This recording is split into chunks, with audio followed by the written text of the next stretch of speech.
jërëjëf mbokk yi yéen ñi ñuy seetaan à travers média Sokone Plus di am mbégte ak kontante beneen yoon si suñu émission bi ñu dippee le tour des écoles ki nga xamante ni moo nekk le professeur bu lycée Mamadou Amadou Deme bu Sokone si suñu studio média Sokone Plus. ginnaaw loolu ñi ngi nuyu mbokki internet yi di leen di jox seen wàccuwaay di leen di wax waxtu wu nekk rek média Sokone Plus yéeneem ak yitteem mooy daal di leen di wanele lépp lu ngeen bëgg xam ci société bi waaye te tamit ci domaine bu mu mënta nekk moo xam éducation santé politique sociale ak leneen lu mu mënta doon rek média Sokone Plus fas yéene nay taxaw ngir kóllëre ak yéen daal di leen koy digteel tey nag ñu dalal ci suñu studio média Sokone Plus ñëpp ko xam muy le professeur Gningue maa ngi lay nuyu. Babacar maa ngi lay fay.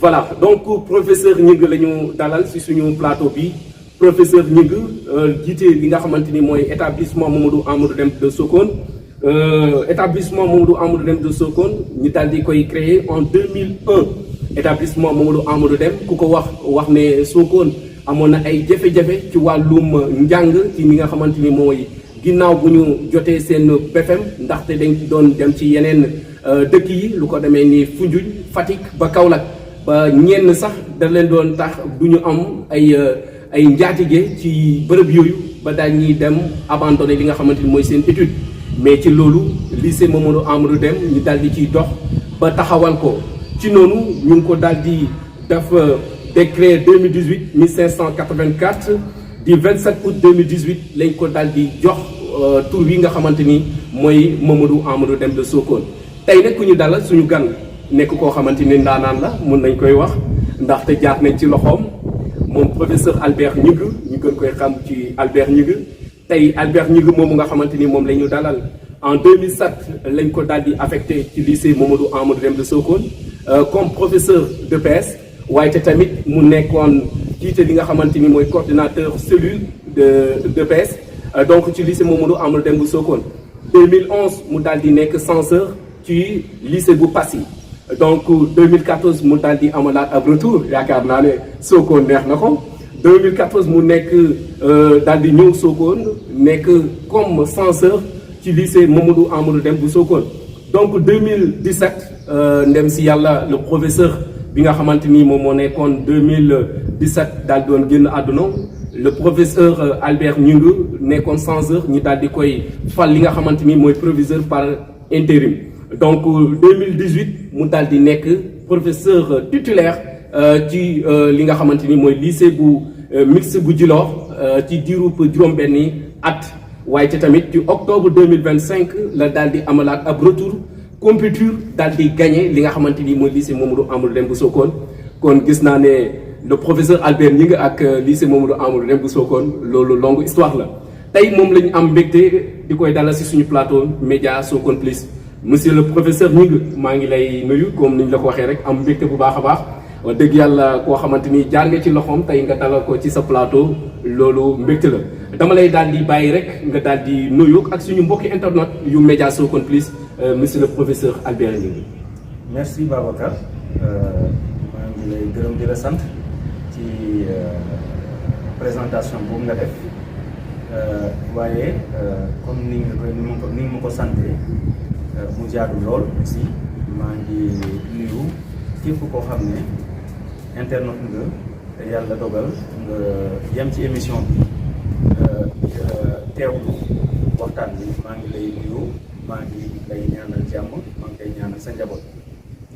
voilà donc monsieur le professeur Albert Gningue ñu ngi lay nuyuwaat encore une fois comme ni nga ko waxee tey ku wax lycée Mamadou Amadou Deme wax ne bokk na ci lycée yi gën a mag ci région bu Fatick waaye wax nañ te tamit ci lycée d'excellence yi nga xamante ni tey bokk na tamit ci région bu Fatick ba même sa ci biir Sénégal tey monsieur le professeur ban amour nga daal di am par rapport ak lycée Mamadou Amadou Deme bu Sokone ñu gis ne daal di nga fi njëkk a nekk professeur censeur waaye te tamit nga ñëwaat fi nekkaat fi censeur nga demaat ñëwaat nekkaat fi tey proviseur ban lan moo la gën a motiver tey pour toujours nga daal di compétir ba gagné li nga xamante ni mooy lycée Mamadou Amadou Deme bu Sokone. waaw Sokone day li ma booleeg moom xëy na ndogalu yàlla la ndax bi ñu ma pare formation en tant que professeur d'éducation physique Ziguinchor lañ ma affecté woon. J'ai servi au lycée Djignabo pendant lu mu tuuti juróomi at di dégg Sokone su ma koo xam ba am opportunité permutation am benn professeur bu nekkoon fii dëkk Casamance te soxla retourner Casamance pour des raisons familiales yu jàmp man tamit ma bëggoon a jege ci samay mbokk parce que Casamance jamono yooyu pour ñu seet si la foofu problème la woon donc noonu laa defee permutation ma ñëw fii nekk fi professeur d'éducation physique yàlla dogal ma nekk fi le coordonnateur de la cellule d'EPS mais dama mës a doon koo xam ne dama bëgg responsabilité nangu responsabilité parce que responsabilité du caagan bëgg a jiitu responsabilité mooy bëgg a servir les autres j'ai toujours eu l'amour de servir de rendre service aux autres ba tax ci noonu nga xam ne maa ngi doon professeur EPS ñu am ay difficultés ci benn secteur ci école bi au niveau de l'intendance le proviseur Demba Sarr xam nga boo nekkee njiit xam nga say agent ku ci nekk xam nga sa ay potentialité daal di ma responsabiliser jox ma ay charges yoo xam ne nekkatul non seulement dem terrain sport jàngale rek waaye gestion lu jëm ci finance ak intendance donc mu nekk une année boo xam ne dama cumuler sama njàngale EPS ak la gestion des dossiers de l'intendance du lycée en l'occurrence les déplacements ordinaires les feuilles de déplacement aux examens et tout cela yàlla def ma def ko muy loo xam ne nii année bu jaar na yoon ba ma ko ba année bi jeexee bon ma ne xaaral j'ai compétit parce que j'avais déjà le virus j'avais déjà été atteint par le virus de la responsabilité waaw rendre service daf ma commencé woon neex di gis ne nit ñi ñu ngi am satisfaction ma leen di lijjantil seen ay feuilles de déplacement yoo xam ne des fois dañuy can am ay difficultés duñ leen mën a fay seen bac may yéeg di wàcc ba lijjanti ko kooku feeku xaalisam kontaan di may remercier yooyu yëpp neex ma ne waa léegi man est-ce que mënuma tenter poste de responsabilité noonu laa tenter poste de responsabilité yàlla mi dara tëwul parce que boo sonnee ci nit rek yàlla sonn ci yow daal di may jox le poste de responsabilité de censorat de Passy vraiment après quelque chose comme 8 ans de service bi may nekk censeur au lycée de Passy booba leer na nañ Sénégal ne maa gënoon a nekk le plus jeune censeur du Sénégal macha Allah ma jël censorat lycée de Passy liggéey bu mucc ay vraiment avec le cœur avec la volonté avec de la motivation dafa résultat yoo xam ne tamit ba tey ñoom tamit dañ koy tudd bi ma demee nag ba nga xam ne le doyen Diallo mi fi nekkoon censeur yàlla dogal na mu mëtal ay atam ba war a dem retraite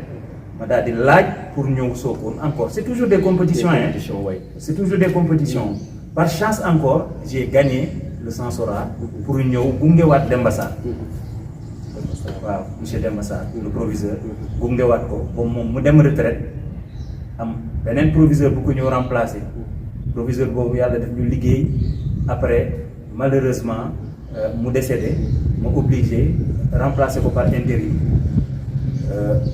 année ba ca topp keneen ñëw remplacer waat ma man en tant que proviseur par intérim ma delluwaat ci sama censorat toogaat fa ay quelques années daal di réclamer daal di laaj pour compétition un poste de provisorat daal di dem Djilor nag vraiment foofu tamit nekk dëkk boo xam ne ba ma fa demee def naa fa juróom benn at yoo xam ne wax dëgg yàlla ba ma fay jógee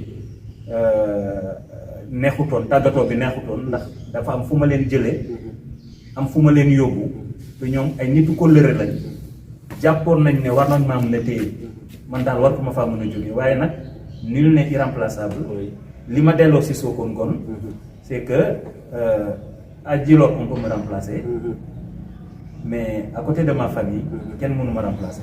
Ok merci monsieur le professeur ci parcours bi nga xamante ni def nga ko ak amour bi nga xamante ni def nga ko ngir daal di ñëw ci lycée Mamadou Amadou Deme de Sokone tey bu ñuy wax ci li nga xamante ni mooy résultats yi ban analyse nga ñuy mën a defal ci établissement bi nga xamante ni mooy lycée Mamadou Amadou Deme de Sokone 2025 2026. Merci Babacar, c'est très important cette question, c'est une question très pertinente ndaxte tey jii ñu bëri ñu ngi woote di féliciter naan félicitations pour vos résultats, félicitations pour vos résultats ñu ngi leen di gërëm di leen sant di xamal ñëpp ñi ñuy féliciter ne résultats yi du suñu résultat kese ñoom ñëpp a ko bokk, c'est des résultats que nous avons eus ensemble waaye il faut mu dugg leeral ay mbir boo déggee ñu ñuy woo di ñu féliciter c'est par rapport aux résultats des examens ñun examen bi ñu doon def mooy le baccalauréat moo tax ñu ñuy woo di ñu féliciter tey le lycée de Sokone am na un taux de réussite de 66,30%. dinañ ci ñëwaat mais du loolu rek mooy indicateur de performance su école lii tax ñu ne dox na wala lii tax ñu ne ay résultats baax na du caagin résultat examen yi kese ça c'est un indicateur de performance externe mais dafa am des indicateurs de performance maanaam ay nattukaayu liggéey yoo xam ne yooyu ci biir école bi la muy ay taux de passage en classe supérieure. Donc kon su ma la comprendre mooy ne c'est pas les résultats seulement du baccalauréat mais avant bac parce que mën nañu wax ne bac c'est année de sortie des élèves donc si seconde la commencé ba première ba terminale. Très bien. wala sax ci CM ba la commencé. Voilà waa CM xëy na mën nañ natal seen bopp mais ñun à partir de la seconde ba terminale bu dee terminale bac bi ngay nate bon lii di 66,30% de réussite bi mooy le taux de passage en classe supérieure des classes de terminale mais nag ci biir classe de terminale yooyu y a un taux de redoublement mais y a un taux d'exclusion aussi. Ok. nga ñëw ci première yi am taux de passage en classe de terminale am taux de redoublement en classe de première am taux d'exclusion en classe de première nga ñëw ci seconde yi am taux de passage en classe de première am taux de redoublement en classe de seconde am taux d'exclusion en classe de seconde gis nga yooyu nattukaay yooyu yëpp nag da nga leen di càmbar xool leen ba xam yooyu yëpp ñu ngi nii ma téye boo ko bëggee mën naa la cee wax tuuti rek su fekkee ne. voilà bi dina ko may. non mën nga ñu ko ci parce que ku wax analyse war ngay mën a xam seconde taux de réussite taux de exclure et cetera yooyu yëpp war nañ koy mën a xam tey bu ñu ci woon dikkal ci nan la demee. voilà merci. comme ay chiffres la. dama koy résumer ci anam yu gàtt. xam nga tey terminal yi. xam nañ déjà ne on a un taux de réussite de 66,66 kon ñooñu jàll nañu dem ca université dem ci daara ju mag ja. daara ju mag ja dégg nga pourtant en terminale am nañ fa un taux de redoublement de 25,13%. kon mën nañ ne terminale 91 élèves dina ci redoubler. 91 élèves dina ci redoubler yaa ngi dégg. 30 élèves dinañ leen ci dàq. wala boog dàq nañ leen ba pare. yaa ngi dégg waaye terewul comme niñ ko gisee am nañ un taux de passage en classe supérieure de 66,30%, soit 240 élèves. 240 élèves. yoo xam ne jàll nañ dem ci université. dem ci université. dàq nañ ci 91 30 dinañ ci redoubler. donc gis nga loolu nattukaay la. classe d'examen nag dàq mu cee ñàkk. moo tax li ñuy dàq en terminale ala kulli aal moo gën a bëri li ñuy dàq beneen classe mun ci doon. mais est-ce que foofu tamit amul ay cas yoo xamante ni da ngeen koy gérer parfois. Bien sûr te waa c'est bon que waa Sokone xam ko social bi dañ ciy bàyyi xel bu baax a baax a baax mais école loo tudd social le critère d'excellence dañ koy jiital. gis nga fii lycée de Sokone balaa ñuy def les conseils de fin d'année pour les classes de terminale dañoo réunion d'abord tout le lycée tous les membres de l'administration et des professeurs ñu ne naka la ñuy def ngir ndàq mi en terminale bañ a bëri ñu waxtaan ba déggoo ne nañ ne bépp élève boo xam ne am nga moyen annuel en terminale ak nombre de fois boo mën de redoubler ñun duñ la dàq boo amul bac. dañ lay maintenir. on te donne un redoublant exceptionnel. kon kooku am na possibilité. bien sûr moo tax élève doo gis benn élève boo xam ne nii tey amul bac am moyenne 10 ñu bindal ko exclu non on lui a dit redoublement exceptionnel bu dee da ngaa mës a redoubler terminale benn yoon ñaari yoon ba ñetti yoon yoo xam. ok voilà ça nous a permis vraiment de donner énormément de chance à des élèves waaye bu fekkoon ne li texte yi wax rek lañ def boo redoubler benn yoon ci cycle bi boo redoublaatee ñu dàqal yaakaar naa ne 91 élèves yi mën nañoo dàqal presque le double. ok voilà boo ñëwee ci première yi tamit vraiment le taux de redoublement amul doole 6,45% la 22 élèves rek moo redoublé ñi ñu dàq tamit 14 élèves la bëriwul 4,10 voilà taux d'abandon bi 1 rek la boo ñëwee ci zogon yi nag foofu laa bëgg a taxaw parce que ñoom ñoo taxoon ma woo parents yi fii signé ak ñoom un contrat ci année scolaire. voilà 2025 bi ngay lancé ak ñoom benn convention. très bien ok te objectif bi mooy faire au moins 70% de réussite au bac en 2028 loolu mooy objectif bi nga xam ne moom la ñu jëloon devant les parents en témoin. parce que boobu mooy doon yow sa premier terminal. bien sûr parce que yow bii da ngaa fekkoon produit jàmbur la. bien sûr kon yow sa produit nga doon commencé di defar. di lancer 2028. voilà pour nga daal di am li nga xamante ni mooy. résultat bu mujj. voilà et ça se renouvellera chaque année nag. ok maanaam ñii ñu signé loon dañoo signé ba signé waale ñi topp seen ginnaaw di ñëw. donc ren bu ñu envoyé les nouveaux orientés en classe de seconde ñii ñooñu du ñu signé signature ñii. moo leen di yóbbu mais dinañ leen transmettre le flambeau à travers une cérémonie. flambeau bi dinañ leen ko jox ñii nekk première war a nekk première. dinañ leen jox flambeau bi xamal leen ne yéen itam gàlloo ngeen ko ñooñu tamit noonu lañ ko fexe doxalee ci lycée bi. ba heure bu yàlla ne xëy na fii la yem. mais la performance maintenant sera de mise mënatuñoo dellu ginnaaw. léegi donc ñooñu noonu élèves de seconde yooyu dafa am ay objectifs intermédiaires yoo xam ne il fallait nga leen di atteindre pour mën a atteindre l'objectif final ci objectif intermédiaire yooyu. passage en classe supérieure waxoon nañ ko ci. mënoo ngeen nekk 300 wala 200 ngeen signé contrat ne da ngeen a war a am bac en 2028 pour 70% ngeen commencé di redoubler mënul nekk donc le premier challenge moo nekkoon ngeen passer en classe supérieure mais le taux de passage en classe supérieure en classe de seconde est de 91,37%. 91,37%. ok dégg nga 360 élèves ñoo passé le taux de redoublement est de 7,86%. alors que l'objectif était qu'il n'y ait aucun élève qui redouble mais 31 élèves redoublés. 31 moo redoublé ci classe ba. xanaa ñi nga xam ne signé woon man contrat xam nga ñooñu. foofu xam nga 100% lañu waroon a jàll. waay parce que l'objectif mooy 70% au bac. waay fii ak ñetti at. te nag mën nañ ne bu doon bac la ñu def nous sommes à 91,37%. parce que ñoo ñëpp passé na. waaye am na 31 boo xam ne des na ginnaaw 31 yooyu tamit liggéey nañ ci pour xam élèves yooyu fan lañ jógee. mais dinañ gën a liggéey ci loolu parce que tamit liggéey bi balaa moo doon gën a neex lycée dafa boot ay CM. il polarise des CM. bon bu fekkee ne dama signé un contrat avec des élèves yoo xam ne dañ ma leen a yekkal. ñu dem ba année bi tëj mu am 31 élèves yoo xam ne mënuñoo dem. dama càmbar ba xam ban école lañ jógee. ok nga daal di dellu ginnaaw. oui dellu ginnaaw. ngir seetlu ban. lan moo tax établissement moo la ko jox. yan établissement ñoom ma ko jox. ok voilà te loolu dina indi liggéey boo xam ne comme je te dis rek ñun mënuñoo demal suñu bopp. li ñuy indil dañoo war a commencer ñun d'ores et déjà di ci bàyyi xel. pour que intrant bu ñuy jox nekk un intrant de qualité.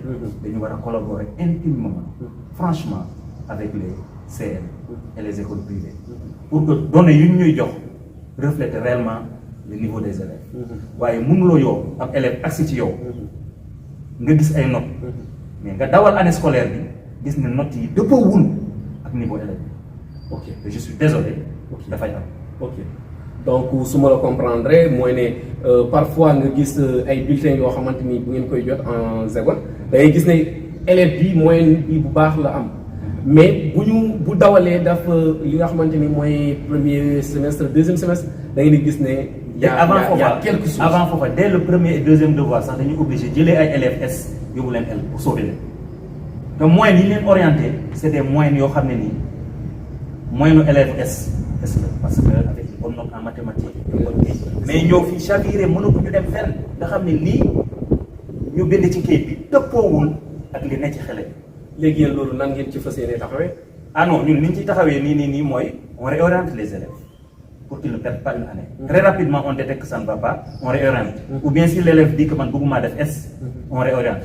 On nous dit souvent que les orientations du CAOSP waruñu ko laal mais la réalité sur place fait que rien ne sert de maintenir un élève dans une série boo xam ne dafay redoubler alors que boo ko yóbboo série benn bi nga xam ne moom la bëgg te laaj ko dina jàll.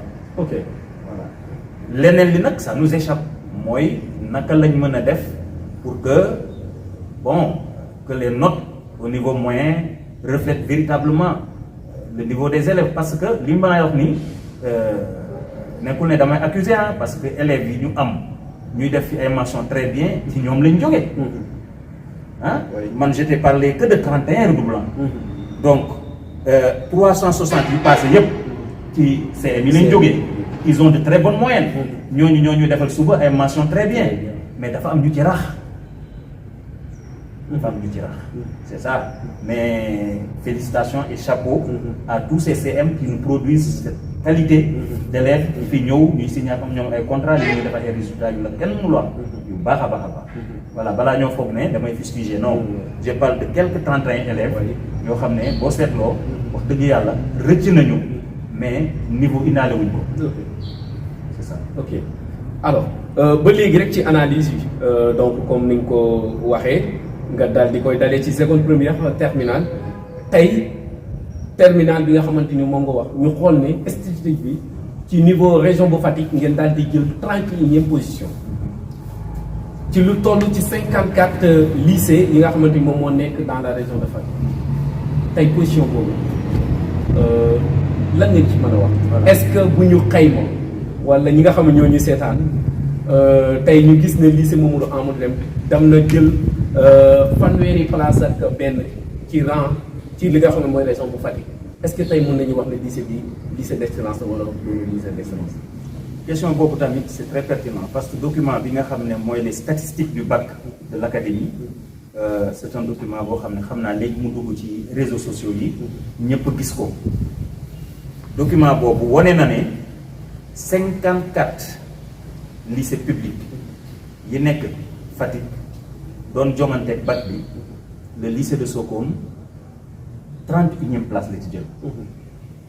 boo xoolee ci rang bi mën nga ne waaw lycée bi moom ñu naan lycée d'excellence la am na 66 pour cent ndekete am na ñoo xam ne raw nañ ko 31e place nii ak nii mais document boobu boo ko seetloo lycée yi dañ leen a catégoriser wu.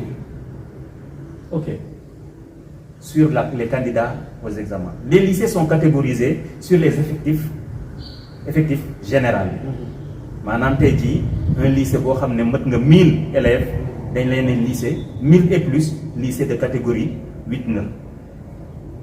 Moins de 1000 lycée de catégorie 7. Ainsi de suite lycée de catégorie 4 ba lycée de catégorie 5 6.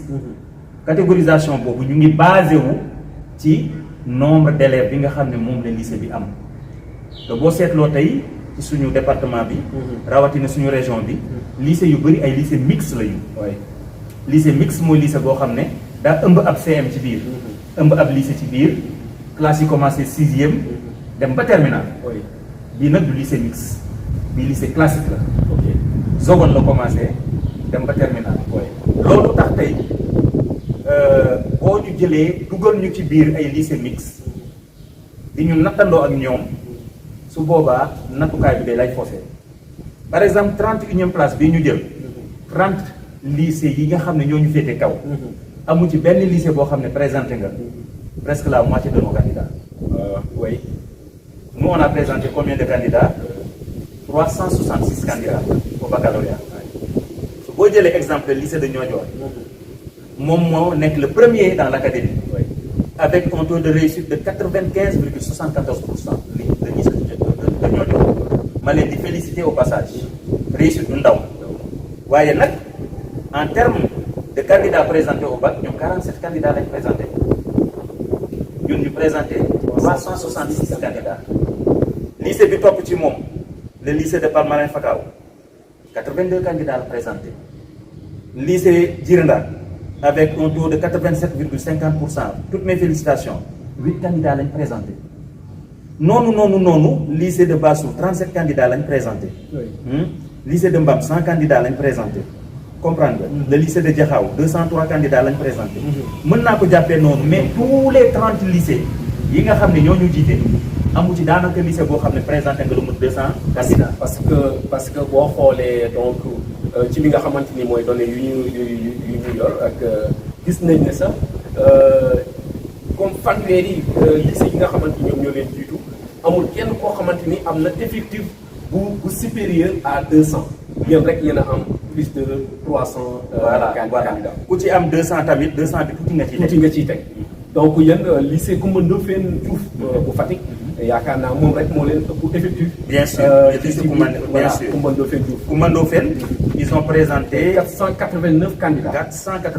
489 candidats kon donc yéen ñaar. waaw ñun mën nañu on peut boxer sur le même rythme. comme ni ñu ko waxee daal. mën nañu bokk catégorie. d'accord mais nag terewul door nañ ko du mën nañ ko. ok ñun ñoo ko mën. ok dégg nga. waaye nag yow Mbam tamit jiitu na leen. Mbam jiitu na ma même Mbam foog naa 40 candidats la am. foog nga ñaata. Mbam li mu am ci nga fekk 100 candidats la. 100 candidats voilà. mais ki nga xam ne nii daal moom mën nañ laa nattal 300 candidats jëm kaw.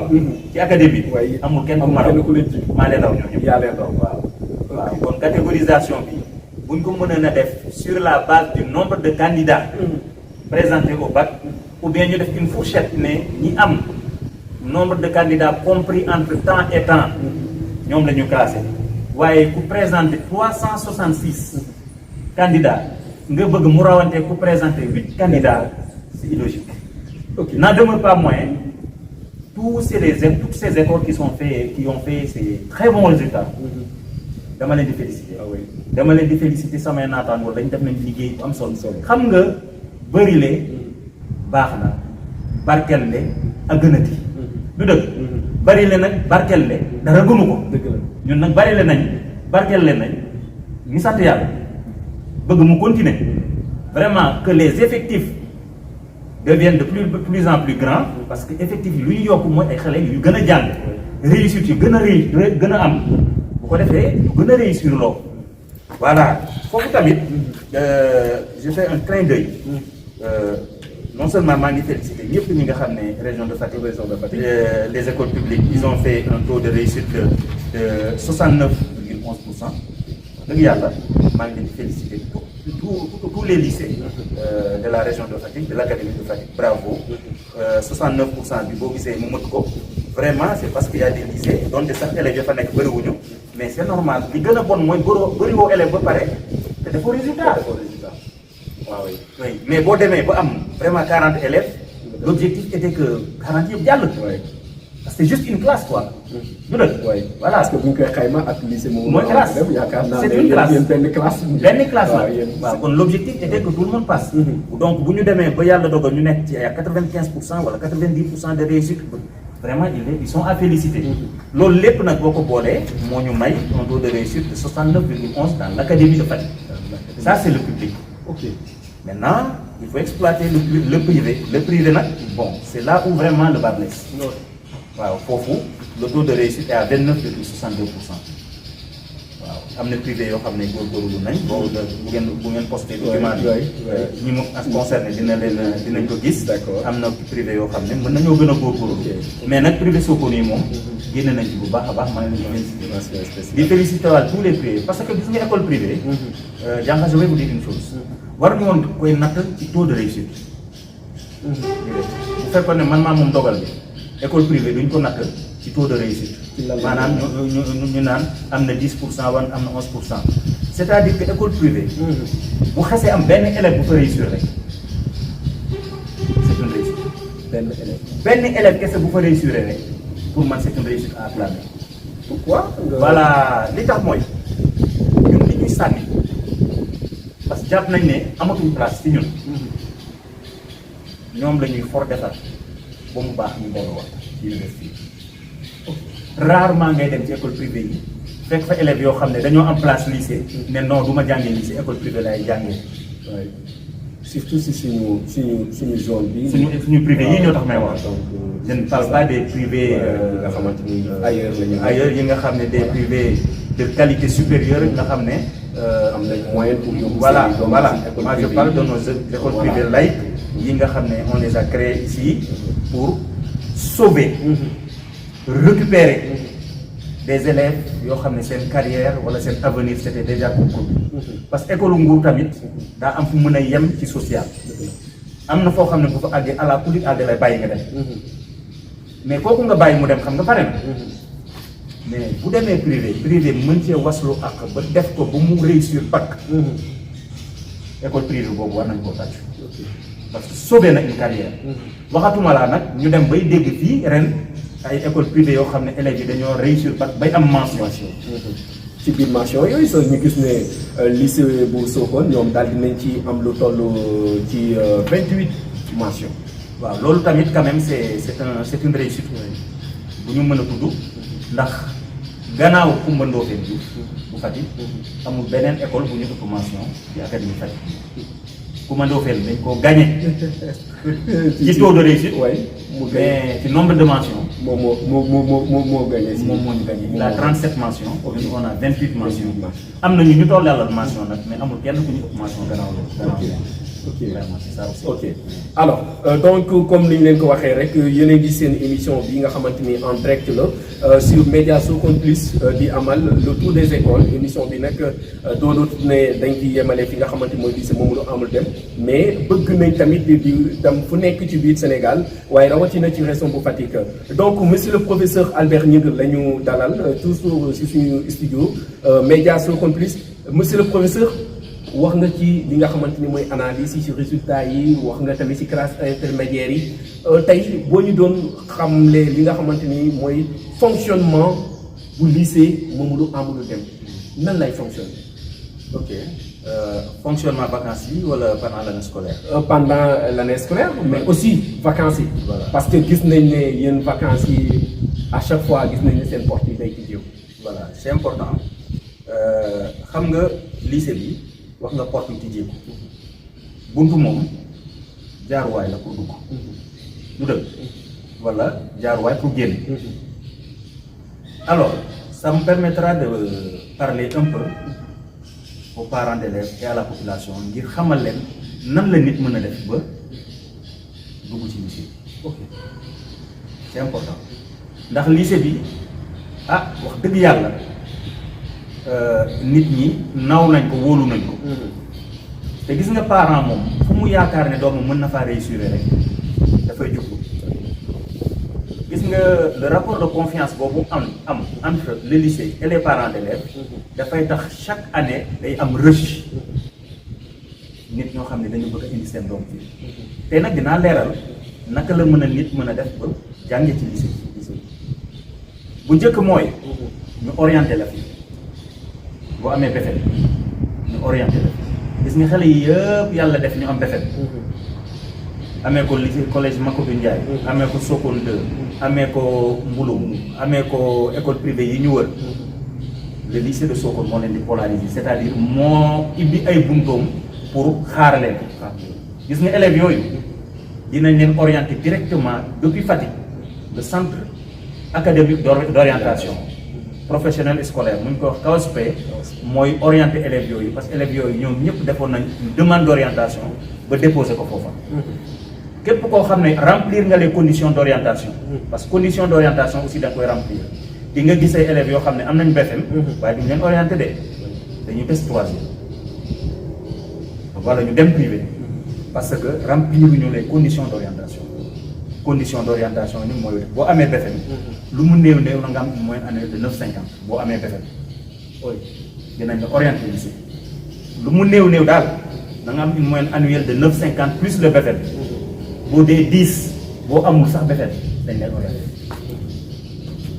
léegi kon orientation mën na fi indi élève mu ñëw def fi zogon transfert tamit mën na am ngay jàngee lycée de Passy wala ngay jàngee lycée de Djilor wala ngay jàngee lycée de lycée Kennedy wala ngay jàngee le lycée de Limamoulaye say parents toxu si fii nga bëgg a transférer ñëw au lycée de Sokone pour faire la seconde ou la première ou la terminale mën nga ñëw par transfert mais dafa fekk nga ñëw fii laajte au niveau du proviseur bu mu leen a waaw fekk booy ñëw da ngay indaale le bulletin de l'élève te maa ngi koy baamtuwaat parents yi mbiri élève boo koy dox yi da ngay téye kii bi nga xam ne mooy wane ne élève baa ngi soxlawu ñoo xam ndax góor la ndax jigéen la ndax daa ñuul ndax daa xees wala leneen bulletin bi ngeen soxla xele bii de wane ko bulletin bi laa bëgg ndax mën na fee jàng si déwén léegi proviseur xool bulletin bi bu ko xoolee dina xam ndax élève bii matière yi mu doon jàng Dakar est-ce que matière yooyu yëpp ñu ngi koy jàngale fii mën naa jékki-jékki gis ci biir bulletin bi portugais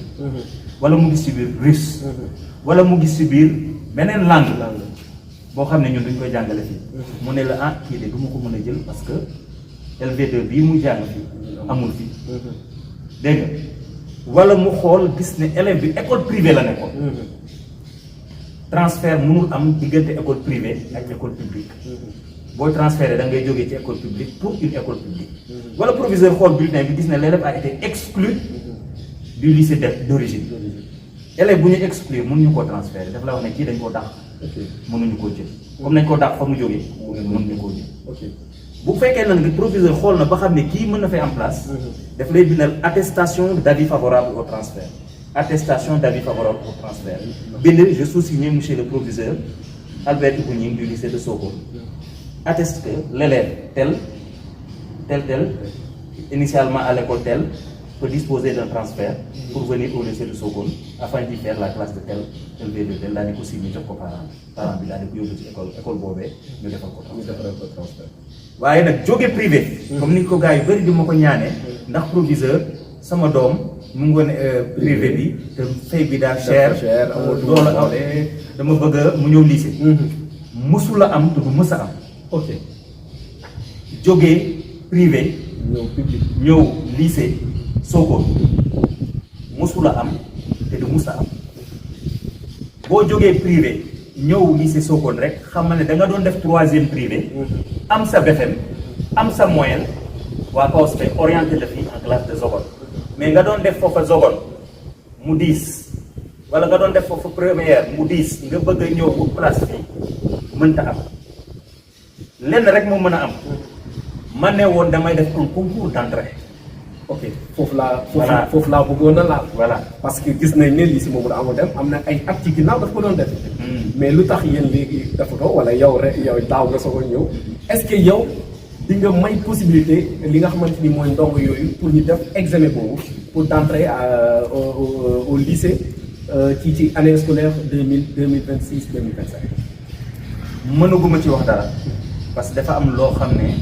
dafay xew ba tax candidaté ci concours boobu sax day jafe buñ ko waroon def day jafe ndax bu fekkee ne da nga nekk élève boo xam ne da nga fi doon jànge fii ci école bi ñu defal la proposition de redoublement en classe de seconde nga bañ ne du ma redoubler dem inscrire ci privé wala ñu defal la proposition de redoublement en classe de première nga bañ dem inscrire ci terminale privé concours boobu bu ñu koy def yow doo ci bokk day bokk ci critères day bokk ci critères yi parce que ñun nous avons tout en archive kon boo seetloo concours boobu tey boo ko ubbi woon daanaka doo am candidat parce que ñu bëri da ngeen leen jël daal di leen di dàq pour ñu dem ci école publique voilà privé yi du moins voilà am na ñoo xam ne nag ils sont exclus parce que dañuy redoubler waat mais ba tey bu fekkee ne loolu la concours bi bu ubbeekoo yow mën nga candidater mais koo xam ne dàquñu la dafa par exemple seconde la doon def wala première redoubler dafaat seconde 2026 2027 mu ne du ko def day dem privé ngir inscrire pour mën a def première voilà wala bëgg wala redoubler fi première bañ ne du ma redoubler première dem defi foofu terminale ñooñu moom exclu d'office quand comme tu as refusé une décision de conseil du lycée yow ala kulli ak mënatuñ lay jël mais concours boobu nag vraiment pareeguñu ci loolu parce que xam nga tamit boo demee ba yow li nga am ci place doyul waaye am nga classe yoo xam ne ñu ngi taxawaalu parce que amuñu sax classe physique bu ñu dugg booy organiser concours bu mel noonu dafay mel ni ànd ak sa sago parce que yow ñi nga yor ñu orienté la ko la leen logiquement normalement muy loo xam ne sañ da bañ la comme ñu jàngee sa école yaa ngi am jafe-jafe pour ñu xëj sa école lu tax ngay ibbi concours boo xam ne da ngaa bëgg a dolli ok koy élève am doyul koo xam ne day chercher à massifier kooku de mën na def concours waaye koo xam ne li nga yor attanoo ko amoo ko foo ko dugal daa xat ok ñu ñëwaat rek ci fonctionnement lycée bi parce que comme ni ma la ko waxee seen partout gis nañ ne duy tëj moo xam ci année scolaire bi moo xam ci vacances ana lan moo waral loolu ngeen koy def lycée Mamadou Amadou Deme. c'est une institution publique en aucun cas du lycée bi kese du lycée bi kese muy lycée bi muy école élémentaire bi muy CM yi amul ci benn boo xam ne war nga école tëj nga tëj rap tap dégg amul. ba octobre nga tijjee say fond. non non non non non non élèves yi dañuy am vacances professeurs yi dañuy am vacances l'administration am na vacances mais dafa war a organiser wu bu am un fonctionnement durant les vacances loolu nu muy demee mooy dafay am un calendrier de permanence nga xam ne heure boo ñëwee am soxla ci école bi di nga ko mën a dox bi ngeen ñëwee fekk ngeen fi ñaari nit ñu toog di liggéey ñooñu ñoom ñoo nekk en permanence fii ak une semaine dinañ jeexal seen permanence am ñeneen ñu ñëw def permanence bu ko defee parent bu ñëw jël si bulletin dinañ mën a jot bulletin parent bu soxla certificat de scolarité dina ko mën a jot élèves yi nga xam ne dañoo soxla ay bulletins pour def seen préinscription dinañ ko mën a am élèves yi nga xam ne dañoo soxla ay bulletins pour campus seen wala ci université yi document bu nit soxla daal da nga xam ne ci fii la war a jóge normalement bu ñëwee war na ko mën a jot. Voilà. Ok donc comme ni nga ko waxee rek lycée Mamadou Amadou Deme doon lycée boo xamante ni lycée d'excellence la donc di profité rek di nuyu sama prof yi nga xamante ni tey amoon nañ ak ñoom relation bu bëree bëri lu ko demee ni monsieur Sy prof AG madame Ndaw moom nag jamono bi ñu fi nekk madame Dramé lañ ko doon wax ñu ngi koy nuyu bu baax di nuyu tamit monsieur Diouf ñu ko doon wax benn waaye te tamit monsieur Pa Faye donc moom it nekkoon koo xamante ni vraiment marqué na li nga xamante ni mooy lycée Mamadou Amadou Deme bu Sokone tey monsieur le professeur ban relation la établissement daal di am ak communauté bi tey boo ñu doon wax relation communauté bi ak établissement relation bi relation de confiance la war a doon communauté bi moom école bi d'ailleurs on nous encourage à faire de telle sorte que l'école soit l'école de la communauté maanaam doon moomeelu askan wi loolu fa mu am une communication bi mooy tax parents yi xam gis nga lii nga ñu may opportunité dégg muy opportunité tàllal ma sa micro ma mën a wax Sokone di dégg lu am solo la ndax dina tax ñu gën a xam naka la école bi di doxee xam nga léegi nee naa la nit mënu la jógee privé parce que fay bi dafa métti nga ñëw école ne dama bëgg ngeen jëlal ma sama doom nee naa la mosu fay am te du fi am xam nga loolu parent bu ko xam rek déjà da lay noppal n'est-ce pas parent aussi bu xamee ne durant toutes les vacances permanence day am mën naa ñoo jël si bulletin de am xam nga loolu aussi c'est important ak yeneen xam ne xale yi dañoo signer un projet xam ne taux de réussite bi lii la xam ne boo déggee ne lycée de Sokone jël na 31e tekkiwul ne ndaare lañ jël mais boo xoolee ba ci biir ñoo jël premier boo ko nattee ak ñi ko jiitu ak ñi mu tollool doole ñi mu tollool doole ñi mu maasee boo ko nattee moom moo jël premier au niveau de l'académie de Fatick comprendre nga donc la relation ça doit être une relation de confiance relation de confiance boobu nag lii base bi rek mooy le résultat que le lycée fait bu la ci kenn nax gis nga bu ñu deful ay résultats yu baax parents yi dootul ñu wóor parce que bu ñu fi envoyé seen doom yi c'est pas pour nos beaux yeux c'est parce que nous faisons un travail remarquable un corps professoral très responsable qui fait son travail remarquable du par l'expérience bi nga xam ne moom lañ am corps professoral bi boo ko nattee moyenne d'âge bi 15 ans la ku ci nekk moyenne d'âge bi 15 ans jàngale ko soo nattee ñëpp. moyenne d'âge bi ku ci nekk 15 ans. xam nga kon expérience nga fi. am un censeur boo xam ne yàlla dafa dogal muy koo xam ne day liggéey par motivation. engagement détermination. c'est ça engagement man sax rythme bi muy demee yenn saa yi damay dem ba ne kii dëgg-dëgg naw naa ko. di rappeler wu rek jamono bi ñu fi nekk pour nga def grève dañ naan le censeur yéegee nga dee. voilà parce que boobu bon Sokone dañ doon grève. mais yow bi nga fi nekkee ba nekk censeur mujj gi dañoo gis ne gars yi grève bi moom mujj gi dañ ko doon. waaw grève bi moom boo leen ko bàyyi boobu lañ ko bàyyi ba tey. yàlla dogal tamit censeur bi ñu am. vraiment nekk na koo xam ne nii. di point de vue rigueur. voilà di ko nuyu au passage vraiment muy bu baax. voilà vraiment mu ngi mën a ci école bi bu baax a baax. c'est lui le directeur des études. gis nga lépp lu ñu ci mën a réussir lu laal njàng mi. yàlla ak moom moo tax ma ok yàlla ak moom moo tax professeurs yi moom moo leen di manager mooy collaborer ak ñoom déggoo ak ñoom vraiment am complicité ak ñoom bu professeurs yi liggéey rek la ñuy gisuñu leneen. xam nga yow sa njiit boo demee ba am foo ko teg rek daf lay da lay jaral nga seddal xolam ci liggéey. donc pour revenir parents yi daal rapport de confiance moom mën a am suñu diggante. comme ça ñu nangu ñoo jàpp pour ñu jàpp ñu nag il faut ñu def résultat yàlla ñuy suturaal nag ñu ngi def résultat ñoom kontaan nañ ci ñu ngi ñuy jàpp ñu ngi ñuy jàppale dëgg-dëgg. voilà comme ñu ngi leen di jàppale ñu ngi leen di jàppale parce que ku wax établissement tamit wax communauté parce que communauté mun nañu wax ne le professeur Albert ñu ngi bii nii mun nañ koy affecté feneen kon kooku dafay dem suuf ñu ko nekk. prof bi fi ñëw mën nañ koy affecté feneen kon communauté bi ñoom moom école bi ñoom ñooy saytu école bi ñoom ñooy def lu tax école bi di jëm ci kanam di taxaw ci li nga xamante ni mooy école mais aussi di am possibilité di ñëw di xool école bi ay aussi di leen di jéem a liggéeyal pour créer li nga xamante ni mooy partenariat mais relation boo xamante ni relation bu mucc ayib la mais ñu gis ne tamit lycée Mamadou Amadou Deme léegi li nga xamante ni mooy ay difficulté tey boo ñu doon wax yan difficulté ngeen di gën a rencontre ci année scolaire bi wala ci vacances yi wala.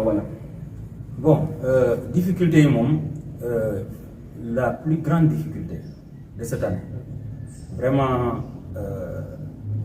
mooy difficulté bi ma teeru sama ñëw bii muy difficulté bu tar la hausse des budgets des écoles maanaam écoles yi dañ leen a yokkaloon natt bi leen état nattal muy budget état 2026 bi daanaka école yëpp yokkal nañ leen. ok le lycée Mamadou Amadou Deme de Sokone yokkaluñ ko au contraire dañ ko wàññi parce que dafa am erreur ci nomination bi au niveau des finances au lieu ñu bind lycée Mamadou Amadou Deme lycée Makoudou Ndiaye la ñu bind donc ci livre financier bi lycée Makoudou Ndiaye moo fa nekk. ok ce qui fait que ren vraiment liggéey bu métti ci anam yu métti la ñu gérer école bi anam yu métti yoo xam ne kenn mënu la expliquer. ok très sincèrement moyen amul te waruñoo baisser la garde c'est pourquoi j'en profite pour remercier les partenaires. partenaires yi ñi ci jiitu mooy l'association des parents d'élèves buñ ci jàpputoon à travers les cotisations de 1000 francs yooyu dina métti trop. waaw moo tax aussi maa ngi yaakaar ci ñoom ba tey rek. parce que bu fekkoon ne sax dañuy jël seen xaalis di ko def ci ñun te gisuñu ci résultat sax dinaa rusa toog fii di leen ñaaxaar wala di leen laajaat ndimbal mais na leen wóor ne lépp loo xam ne ressource la muy financière matérielle humaine bu ñu dugal ci lycée bi dinañ def lépp pour transformer ko en résultat parce que loolu moo am solo. bu dee xaalis bu dugg ci école bi bu dee ay nit ñu affecté ci école bi bu dee matériel bu dugg ci école bi dañoo war a góorgóorlu ba loolu jur ay résultats yoo xam ne mooy résultats yi ñu tudd léegi le taux de réussite aux examens le taux de passage en classe supérieure la baisse du taux de redoublement la baisse du taux d'exclusion yaa ngi comprendre yooyu yëpp ay indicateurs de performance yoo xam ne heure boo xamee ne ay ressources dañuy ñëw ressources yooyu dañoo mën a war a impacter ces indicateurs de performance positivement ok kon jërëjëf donc seen émission bii di le tour des écoles tey ñu ko doon amal fii ci studio Sokone Média Plus donc tey ñi dalaloon ki nga xamante ni mooy monsieur Albert Gningue lu ñu cëraloon ci waxtu jeex na kanaa ñi daal di lay bàyyi rek nga daal di tàggatoo ak mbokki internet yi waaye te tamit daal di joxe say kàddu ngërmande waaye te tamit lancé yi nga xamante ni mooy sa perspective ci année scolaire 2026 2027. voilà ngir daaneel mooy njëkk laa gërëm sant la yow ak équipe bi la gunge ci initiative bi te di la ñaanal liggéey bi ngay def yàlla barkeel ko parce que importance bi Sokone yëpp xam nañ ko te nangu nañ ko yaa ngi contribuer bu baax a baax ci le développement de Sokone parce que bu fekkoon sax ne da nga koo yemale ci benn secteur rek mais daanaka secteur yëpp yaa ngi fay jëlee information di ko tasaare nit ñi di ci jëriñ rawatina secteur sensible bi nga xam ne mooy njàng mi ak njàngale mi sûrement vous allez faire de même ci hôpital yeeg feneen ak feneen muy liggéey boo xam ne maa ngi la ci ñaanal yàlla yàgg sa équipe yëpp ngeen am ci succès léegi nag ñi nga xam ne ñooy ñi ma doon déglu maa ngi leen di baalu àq ndax wax yombul te jot bariwul nit ki bu ne tekk bàyyi léppam di la déglu yoreen ma ko àq maa ngi leen di baalu àq di ñaan li ma wax yàlla bu mu doon lu leen métti yàlla na doon lu leex loo xam ne dina leen neex yàlla na doon loo xam ne itam dina leen gindi ba leeralal leen loo xam ne xëy na lëndëmoon na ci seen xel lycée bi nag seen lycée la école bi seen école la instant yi nous sommes en vacances mais comme ni ma leen ko waxee rek vacances am na mais permanence am na tamit lu waay soxla ci lycée bi mën nga ñëw n'est-ce pas di ñaanal ñëpp mes professeurs les membres de mon administration mes élèves mes parents d'élèves di ñaanal ñëpp yàlla defal ñu nawet bu jàmm nawet bu sedd guy vraiment ay vacances yoo xam ne nii vacances yu jàmm vacances yu wér vacances yu wérle ba ñu mën a dellusiwaat fii ci jàmm continuer waat liggéey bi continuer waat suuxat mii nga xam ne moom la ñuy suuxat xale yi ngir ñu màgg suba doon ay citoyens yoo xam ne vraiment ils pourront relever les défis ils connaîtront les enjeux et ils seront prêts à relever les défis du développement de notre pays. Voilà, merci. Chaque enfant éduqué est une victoire pour toute une société. Donc mu nekkoon seen émission le tour des écoles ñu ko doon amal fii ci studio Média Sokone Plus dalaloon ki nga xamante ni mooy monsieur Albert Gningue professeur bu lycée Mamadou Amadou Dem bu Sokone moom lañ dalaloon donc di nuyu suñu mbokki internet yu taxawoon di ñuy seetaan à travers si suñu plateforme bi di Média Sokone Plus di gërëm ñëpp waaye te tamit di sant ñëpp di gërëm comme ni ñu ko waxee rek jàngalekat yi nga xamante ni ñoo fekk baax ci lycée Mamadou Amadou Dem bu Sokone waaye te tamit yu fekk baax ci biir Sokone waaye yu fekk baax fépp ci biir Sénégal ndaxte jàngalekat yëpp benn leen li koy waral da ngay gis ne baccalauréat da ngay génnee jàngalekat yi yóbbu leen feneen ñi daal di amal correction bi kon nga gis ne jàngalekat yëpp benn la donc ñu ngi gërëm ñëpp di sant ñëpp di leen di jox dig daje ba beneen yoon suñu beneen numéro fii ci Média Sokone Plus jërë ngeen jëf